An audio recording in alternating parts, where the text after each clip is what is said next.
விஜய் என்ன அரசியல பேச மாட்டேன்றாரு. விஜய் என்ன சினிமா டயலாக் மாதிரி பேசுறாரு. விஜய் என்ன பஞ்ச் டயலாக் பேசுறாரு. விஜய் என்ன 10 நிமிஷம் தான் பேசுறாரு, 9 நிமிஷம் தான் பேசுறாரு. நான் எத்தனை நிமிஷம் பேசினா உங்களுக்கு என்ன சார்?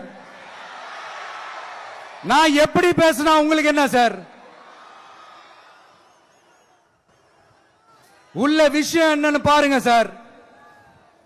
ஒவ்வொரு மாவட்டத்துக்கும் போய் மக்கள் ஃபேஸ் பண்ற பிரச்சனைகளை எடுத்து பேசிட்டு இருக்கிறேன். பின்ன அது அரசியல் இல்லாம வேற எதுதான் அரசியல்?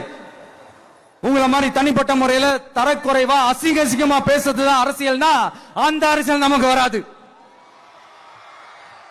வராதுன்னா நல்லாவே வரும்.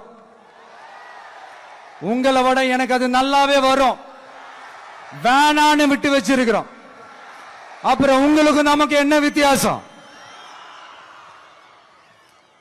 காஞ்சிபுரத்தில் நாம பேசும்போது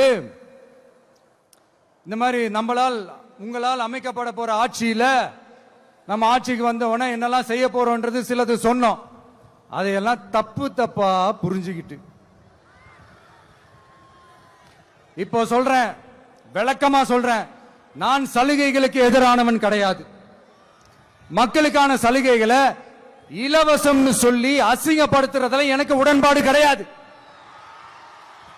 மக்கள் காசுல மக்களுக்கு செய்யறதை எப்படி இலவசம்னு சொல்லுவீங்க? அப்படியே செஞ்சிட்டாலும் ஓசில போறேன்னு சொல்லி அசிங்கப்படுத்துறீங்க. என்ன கேட்கறதுக்கு ஆள் இல்லைன்னு நினைச்சீங்களா? மக்களுக்கு ஒண்ணுன்னா இந்த விஜய் வந்து நிப்பா, இந்த விஜய் வந்து கேள்வி கேட்பா. இந்த விஜய் எப்பவுமே மக்கள் பக்கம் தான். அதே மாதிரி மக்களும் என் பக்கம் தான். என் மக்கள் மானத்தோட மரியாதையோட கௌரவத்தோட வாழணும். என் மக்கள் யாருக்கும் கீழே கிடையாது. அப்படி அவங்க கௌரவத்தோட வாழணும்னா அவங்களுக்கான வாழ்க்கை தரம் உயரணும். வாழ்க்கை தரம் உயரணும்னா அவங்களோட வாழ்வாதாரம் உயரணும். வாழ்வாதாரம் உயர்ந்தாதான் பொருளாதாரம் உயரும். பொருளாதாரம் உயர்ந்தாதான் வசதி வாய்ப்புகள் உயரும். இதெல்லாம் உயர்ந்தாலே ஆட்டோமேட்டிக்கா அவங்களோட வாழ்க்கை தரம், அவங்களுக்கான மரியாதை, அவங்களுக்கான கௌரவம் எல்லாமே உயரும். இதுக்கான வழிகள், அந்த சூழல்களை அந்த கவர்மெண்ட் அமைச்சு கொடுக்கணும். இதுக்கான அந்த திட்டங்களை செயல்படுத்தணும். இதெல்லாம் செஞ்சாதான் அந்த அரசாங்கம் ஒரு நல்ல அரசாங்கம். இதைத்தான் சொன்னோம்.